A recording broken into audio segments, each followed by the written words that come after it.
The day I inherited Bella Vista Vineyard was the day my family showed their true colors. Not that I was surprised. The Rosses had always been more interested in wine profits than winemaking. But watching them see as Aunt Marie's will was read, I realized just how little they understood about her legacy. My name is Isabella Romano, and my aunt had just left me what my family called 40 acres of worthless grapes. What they didn't know was that those grapes were about to reveal a secret that would shake the wine world to its core. "This is ridiculous," Uncle Marco fumed, pacing the law office in his Italian leather shoes. Marie was clearly not in her right mind. The vineyard should go to someone who understands the business. By someone, he meant his son Anthony, who had spent the last decade trying to convince Aunt Marie to sell Bella Vista to a major wine conglomerate. She'd refused every offer, watching quietly as the vineyard's reputation declined, and its wines became, in critics' words, unremarkable. "The will is quite clear, Mr. Patterson," Marie's longtime attorney stated firmly. "Bella Vista Vineyard, including all property, equipment, and assets, goes to Isabella Romano. There are no conditions or restrictions. She's a librarian." My cousin Sophia scoffed, adjusting her designer sunglasses. What does she know about wine? More than they realized. While they saw me as the quiet bookworm who chose an academia over the family business, they'd forgotten who had spent every summer at Bella Vista since childhood, who had learned every aspect of winemaking at Aunt Marie's side, who had inherited her sensitive palate and love for the art of wine. Mary spent 20 years running that vineyard into the ground. Uncle Marco continued. "The soil's depleted, the vines are old, the wine is mediocre. Take our offer, Isabella. We'll give you fair market value, and you can go back to your books." I thought about the last conversation I'd had with Aunt Marie just a week before she passed. She'd been sitting in her study at Bella Vista, surrounded by old wine journals and vintage bottles. "Patience, my dear," she'd said, her eyes twinkling with that familiar mischief. "The truth, like the finest wine, reveals itself to those who know how to wait." "I'm keeping the vineyard," I said firmly, gathering the deed and other documents from Mr. Patterson. "You're making a mistake," Anthony warned. "That place hasn't produced anything worth drinking in 20 years. If only they knew." The drive to Bella Vista took 40 minutes, winding through the Sonoma Valley. The late afternoon sun gilded the rows of grapevines that generations of my family had tended. To untrained eyes, they might look neglected, even sickly, but I saw what Aunt Marie had taught me to see. Vines that had been carefully stressed, forced to drive their roots deep into the mineral-rich soil. The main house was a rambling Spanish colonial, its white walls glowing in the sunset. This had been my sanctuary during childhood summers, escaping my parents' constant social climbing in San Francisco. Here, Aunt Marie had taught me that winemaking wasn't about profit margins, it was about patience, tradition, and secrets passed down through generations. Inside, everything was exactly as she left it. The kitchen still smelled of herbs and coffee. Her collection of vintage corkscrews hung on the wall.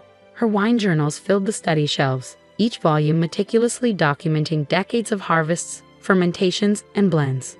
But something was different. On her desk, in the spot where she always laid out her daily work, sat a single key with a note in her elegant handwriting. "For Isabella, when you're ready to know the truth." I recognized the key's distinctive design. It was older than the others on her ring, its brass worn smooth by time. But I'd never seen her use it. A knock at the door interrupted my thoughts. Marcus Torres, Bella Vista's vineyard manager for the past 30 years, stood on the porch with a sympathetic smile.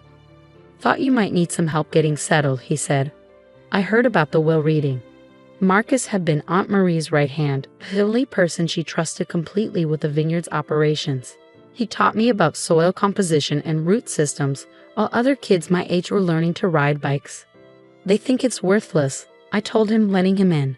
"They can't understand why she'd leave it to me." Marcus's eyes twinkled, reminding me of Aunt Marie. "Your aunt was many things, but foolish wasn't one of them. Have you found it yet?" "Found what?" He nodded at the key in my hand. "That's not just any key. It opens something special. Something Marie said you'd know what to do with when the time came." I studied the key more carefully. Its head was decorated with a grapevine pattern, the teeth showing signs of age but still sharp. "The wine cellar?" I asked, "but I've been down there hundreds of times." Marcus shook his head. not that cellar. For the next hour, we searched the house methodically. Every room, every closet, looking for a lock that might match this mysterious key. Finally, in the study, I noticed something odd about the vintage wine map hanging behind Aunt Marie's desk.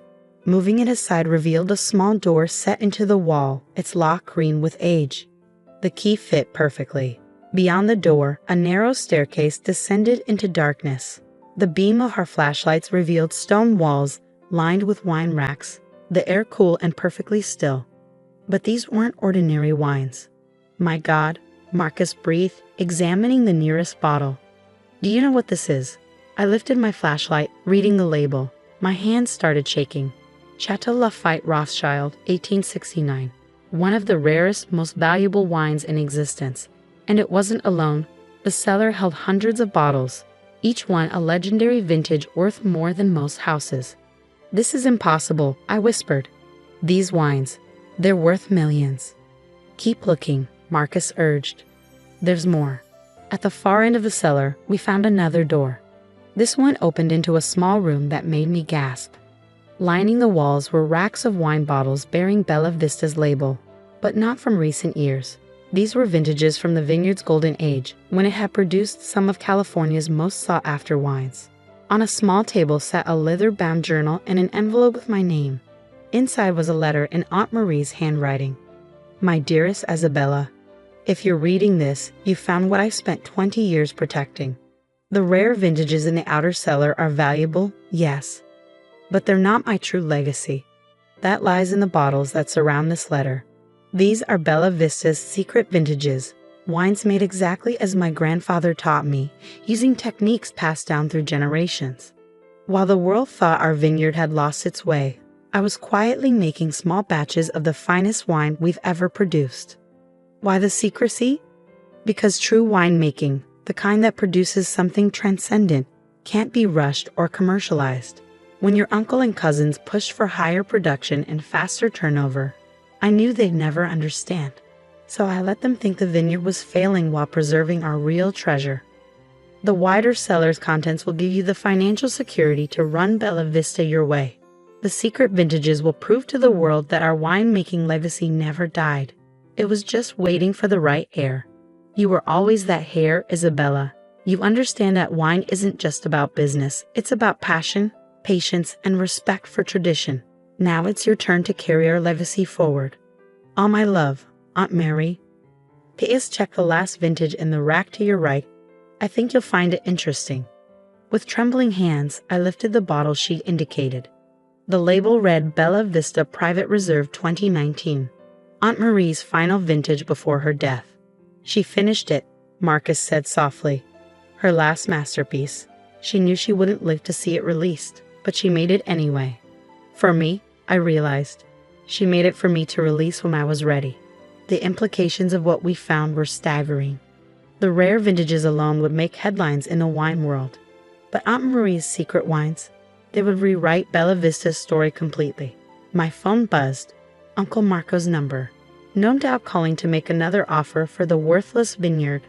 I let it go to voicemail, my mind already racing with plans.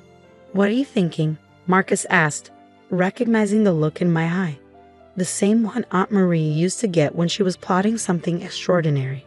I smiled, picking up her journal. I'm thinking it's time to show the world what Bella Vista can really do. But first, we have some work to do. The next few hours would change everything. But that's another story, one that begins with a single decision.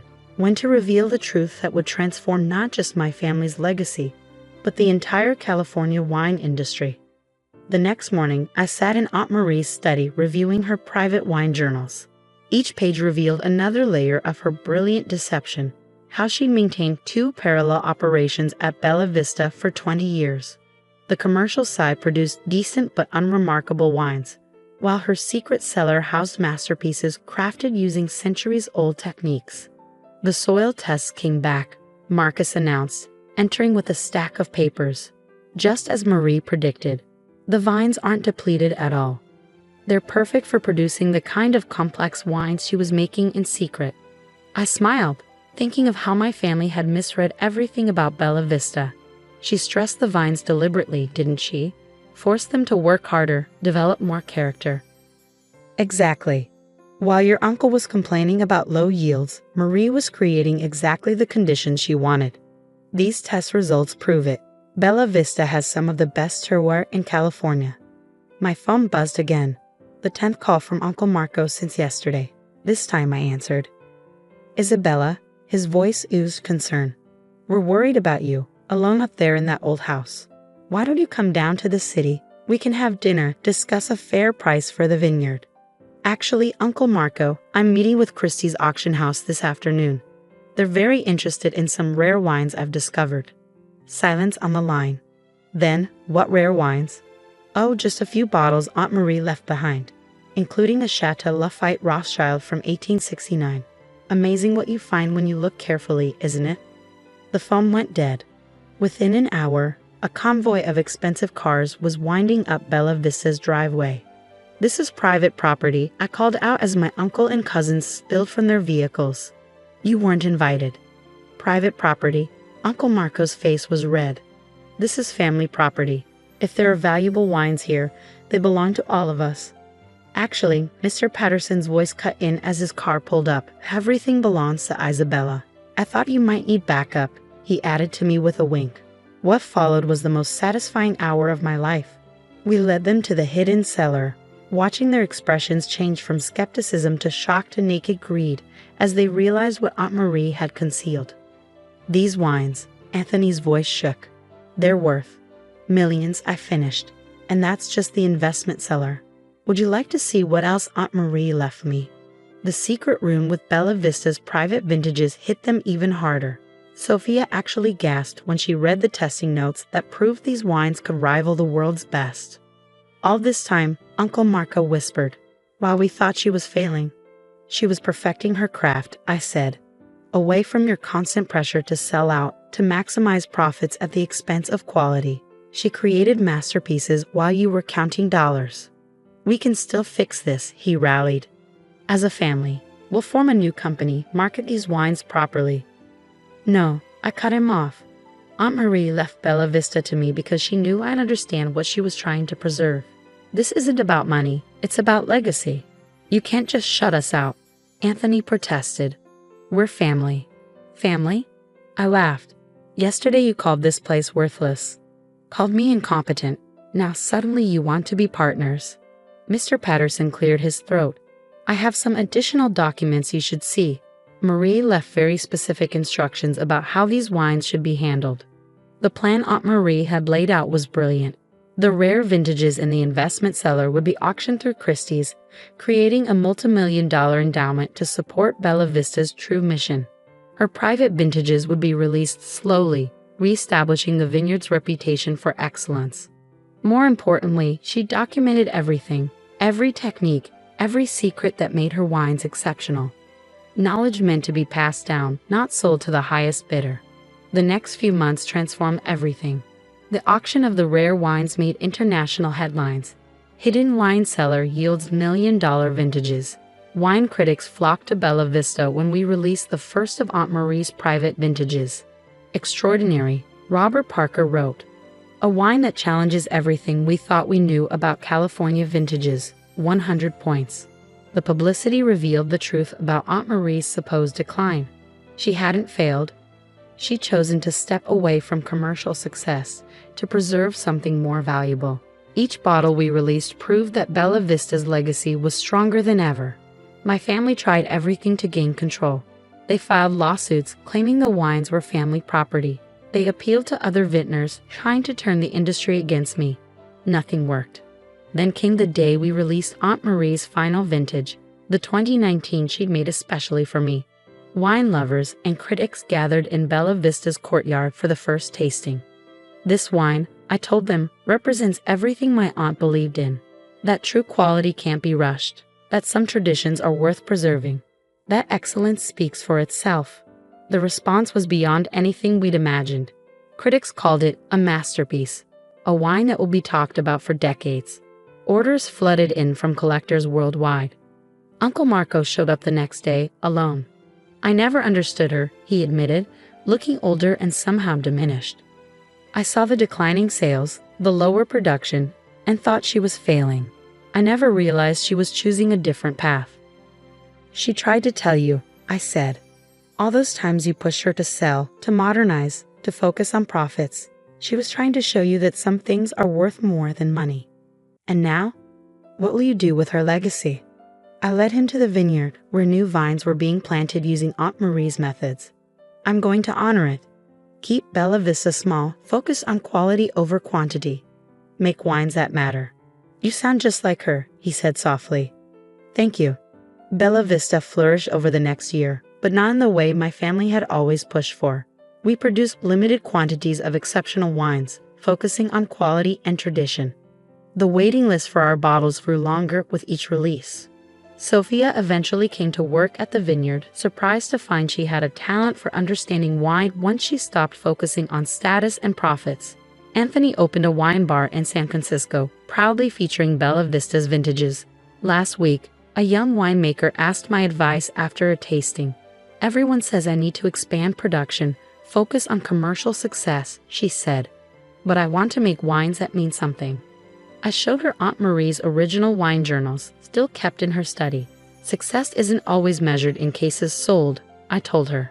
Sometimes it's about having the courage to take the harder path, to preserve something valuable even when others don't understand. Marcus joined us, carrying a special bottle. One of the few remaining from Aunt Marie's private collection. Want to know the real secret? He asked, decanting the wine with practiced care. It's not about the wine at all. It's about understanding that some legacies are meant to be preserved, not exploited. The wine was perfect, of course. But more than that, it was a reminder of what Aunt Marie had really left me. Not just valuable bottles or secret techniques, but the understanding that true worth isn't always visible on the surface. The vineyard continues to thrive, producing wines that honor both tradition and innovation. Uncle Marcos still visits occasionally, finally learning to appreciate wine for its own sake rather than its profit potential. And me? I've learned that some inheritances are about more than property or possessions. They're about preserving something precious, about having the patience to let quality speak for itself. In Aunt Marie's study, her last note to me is framed on the wall. The finest wines, like the truest legacies, reveal themselves to those who know how to wait. As I read this from the study that was once hers, overlooking vines that grow stronger each year, I think about how different things might have been if she'd given in to pressure, chosen profit over principle. The cellar's secret door remains, though it's not so secret anymore. But its lesson lives on. Sometimes the most valuable things are hidden from those too busy counting profits to understand true worth. After all, the finest vintages, like the best revenge, are best served with patience, clarity, and the quiet confidence that quality will always find its audience.